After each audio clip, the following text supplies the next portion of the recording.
حضور اقدس صلی اللہ علیہ وسلم کا طائف کا سفر۔ نبوت مل جانے کے بعد 9 برس تک نبی اکرم صلی اللہ علیہ وسلم نے مکہ مکرمہ میں تبلیغ فرماتے رہے اور قوم کی ہدایت اور اصلاح کی کوشش فرماتے رہے، لیکن تھوڑی سی جماعت کے سوا جو مسلمان ہو گئی تھی اور تھوڑے ایسے لوگ تھے جو علاوہ باوجود مسلمان نہ ہونے کے آپ صلی اللہ علیہ وسلم کی مدد کرتے تھے۔ اکثر کفار مکہ آپ صلی اللہ علیہ وسلم کو اور آپ کے ساتھیوں رضی اللہ تعالی عنہ کو ہر طرح کی تکلیف پہنچاتے، مذاق اڑاتے اور جو ہو سکتا تھا اس سے درگزر نہ کرتے۔ حضور اکرم صلی اللہ علیہ وسلم کے چاچا ابو طالب بھی انہی نیک دل لوگوں میں سے تھے جنہوں نے باوجود مسلمان نہ ہونے کے آپ صلی اللہ علیہ وسلم کی ہر قسم کی مدد فرمائی۔ 10ویں سال میں جب ابو طالب کا بھی انتقال ہو گیا تو کافروں کو اور بھی ہر طرح کلم محال اسلام سے روکنے اور مسلمانوں کو تکلیف پہنچانے کا موقع ملا۔ حضور اکرم صلی اللہ علیہ وسلم اس خیال سے طائف تشریف لے گئے کہ وہاں قبیلہ ثقیف کی بڑی جماعت ہے، اگر وہ قبیلہ مسلمان ہو جائے تو اسلام کو اس تکلیفوں سے نجات ملے گی اور دین کے پھیلانے کی بنیاد پڑ جائے گی۔ وہاں پہنچ کر قبیلے کے 3 سردار جو بڑے درجے کے سمجھے جاتے تھے گفتگو فرمائی اور اللہ کے دین کی طرف بلایا اور اللہ کے رسول صلی اللہ علیہ وسلم یعنی اپنی مدد کی طرف متوجہ کیا، مگر ان لوگوں نے بجائے اس کے کہ دین کی بات کو قبول فرماتے یا کم سے کم عرب کی مشہور مہمان نوازی کے لحاظ سے ایک نو مہمان کی خاطر کرتے، صرف جواب دے دیا اور نہایت ہی بے رخی اور بد اخلاقی سے پیش آئے۔ ان لوگوں نے یہ بھی گوارا نہ کیا کہ نبی اکرم صلی اللہ علیہ وسلم یہاں قیام فرمائے، اور جن لوگوں کو سردار سمجھ کر بات کی تھی کہ یہ شریف ہوں گے اور مذہبت گفتگو کریں گے اور مہذب گفتگو کریں گے، ان میں سے ایک شخص بولا کہ آؤ آپ ہی اللہ کو ملے جس کو نبی بنا کر بھیجا۔ دوسرا بولا اللہ کو تمہارے سوا کوئی ملتا ہی نہ تھا جس کو نبی بنا کر بھیجتے۔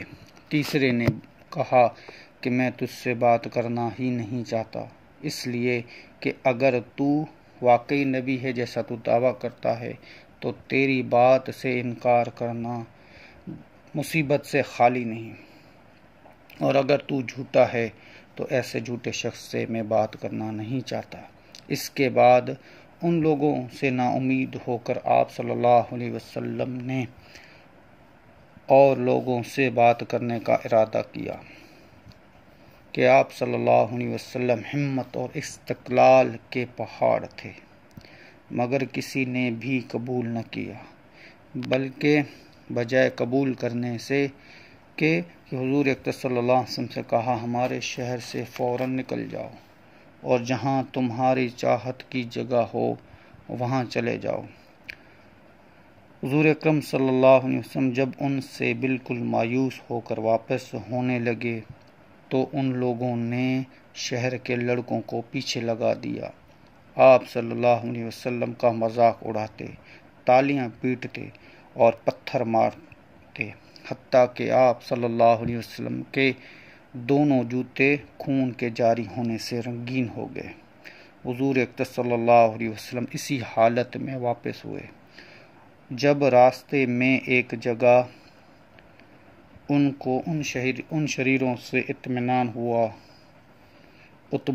یہ عتبہ کا باغ ہے جہاں پہ آپ صلی اللہ علیہ وسلم کو شریروں سے پناہ ملی، تو حضور اکرم صلی اللہ علیہ وسلم نے یہ دعا مانگی، اے اللہ تجھ سے شکایت کرتا ہوں اپنی کمزوری اور بے بسی کی اور لوگوں میں ذلت اور رسوائی کی، اے یا ارحم الراحمین تو ہی ضعفا کا رب ہے اور تو ہی میرا پروردگار ہے۔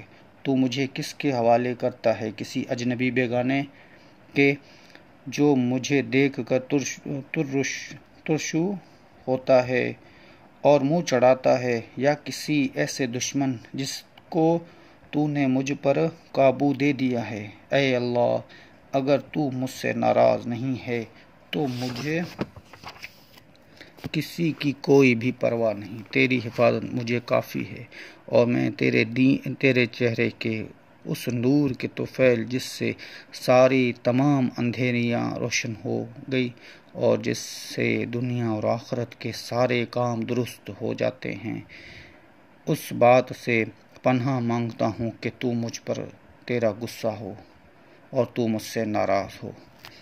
تیری ناراضگی کا اس وقت تک دور کرنا ضروری ہے جب تک تو راضی نہ ہو جائے۔ نہ تیری سوائے کوئی طاقت ہے، نہ ہی قوت، لا حول ولا قوت۔ مالک الملک کی شان قہاری کو اس پر جوش آنا ہی تھا۔ حضرت جبرائیل علیہ السلام اور اس کے ساتھ سلام کیا اور عرض کیا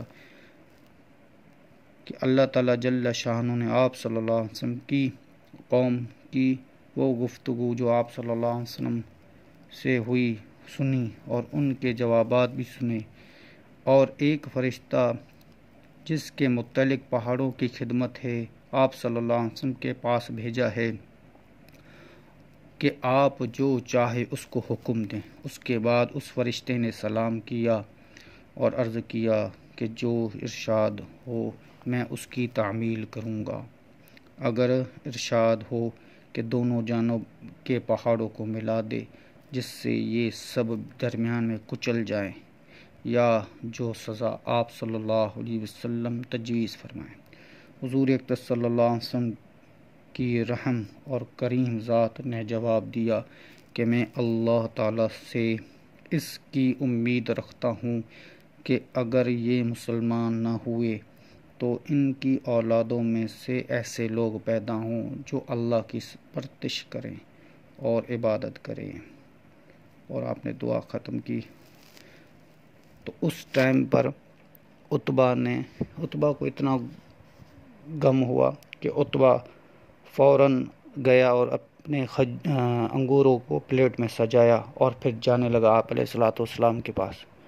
پر جب ان کو دشمنی کا خیال ہوا تو آپ علیہ السلام کے پاس نہیں گئے، اپنے غلام عداس کو بلایا اور کہا کہ عداس تو جا اور آپ علیہ السلام کے پاس یہ انگور لے کے جا، اور انہیں کہنا کہ رشتہ داری کا واسطہ ہے، قبول کر لے۔ تو عداس جیسے آپ علیہ السلام کے پاس آئے، آپ علیہ السلام کے پاس آ کر بیٹھے اور ان کو انگور پیش کیے، تو آپ علیہ السلام نے بسم اللہ کر کے کھانا شروع کیا۔ تو عداس نے کہا آپ کہاں سے آئے ہو؟ اکثر یہاں پہ لوگ تو ایسے بسم اللہ نہیں بولتے۔ تو آپ علیہ السلام نے کہا تم کون ہو؟ اس نے کہا میں تو عداس ہوں۔ آپ نے کہا کہاں سے ہو؟ اس نے کہا نینوا سے۔ تو آپ علیہ السلام نے کہا کہ میرے بھائی یونس کے شہر کے ہو؟ تو عداس نے کہا آپ کو کیسے پتہ یونس علیہ السلام کے بارے میں؟ آپ علیہ السلام نے فرمایا کہ اے عداس، یونس علیہ السلام اللہ کا نبی تھا، وہ بھی میرا بھائی اور میں بھی اللہ کا رسول ہوں۔ تو عداس نے اسی وقت کلمہ پڑھ کے مسلمان ہو گئے۔ آپ علیہ السلام کے سارے غم، سارے تکلیفیں بھول گئی اس ٹائم۔ وما علینا الا البلاغ۔